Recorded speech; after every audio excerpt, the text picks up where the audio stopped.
Uy, tara, LDR naman topic natin. Yung iba, ang tawag dyan, love distance relationship. Kasi minsan, distance na lang yung natitira. Yung love, optional na lang. Unang-una sa lahat, hindi pang marupok ang LDR.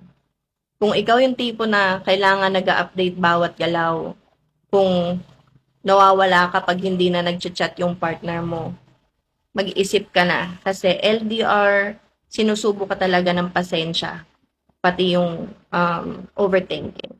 So, kung gusto mong mag-work, hindi enough yung I miss you, I love you.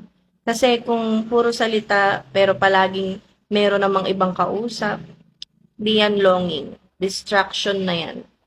LDR is not about feelings lang. Disiplina yan. Unang-una sa lahat, communication na may respeto sa oras. Yun yung isa sa mga importanteng bagay. Hindi kailangan araw-araw sobrang haba nyo mag-usap. Hindi rin kailangan on-call ka palagi. Pero, dapat ramdam mo na kasama ka pa din sa buhay niya. Alam mo yung busy kayo pareho, pero may kusa kayo. And remember, kung may oras siyang mag-scroll, may oras siyang mag-like, mag-reply sa iba, dapat may oras din mag-message. Kung wala, pangalawa, trust.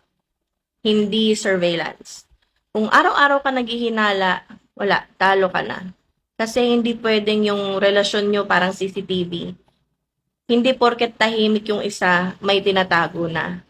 Minsan kasi pagod lang tayo, minsan sabog-sabog na yung araw niya. So, kung hindi mo kaya magtiwala, huwag mong pilitin ang LDR, masakit lang sa ulo yan at sa puso. Pangatlo, dapat pantay yung bigat ng effort.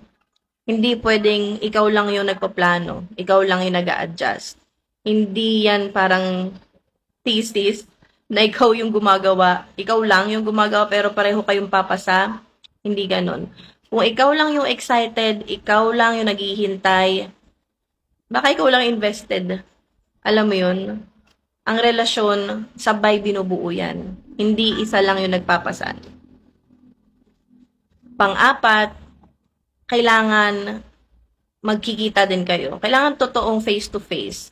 Hindi pwedeng puro video calls at screenshots lang, screen recordings lang. Hindi ganon. Kailangan ramdam mo sila sa totoong buhay, sa totoong mundo. Hindi pwedeng puro pangako lang na next month, next year, after 2 years, makikita tayo.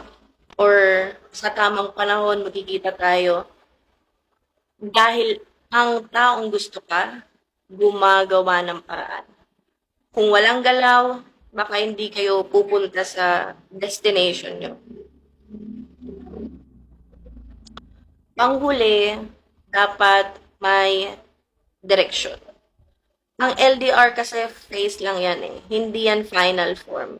So, dapat malinaw kung saan ba papunta yung relasyon nyo, sino ba ang lilipat, kailan matatapos yung pag-aantay, anong plano pagkatapos ng LDR.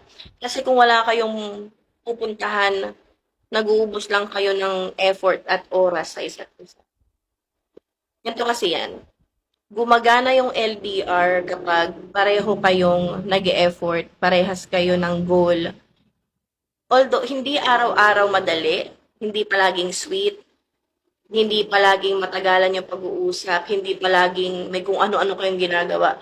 Dapat meron kayong tiwala. Pinaka-importante, may movement at may malinaw na future. Pero kung ikaw lang ang nagbibigay ng future, nagpaplano, ikaw lang nag-a-adjust, ikaw lang naghihintay, hindi na yan relasyon. LDR man yan o nasa kasama mo. One-way commitment na lang yan. Ikaw lang yung nag invest. Yung isa, panood-nood na lang. 'Di ba?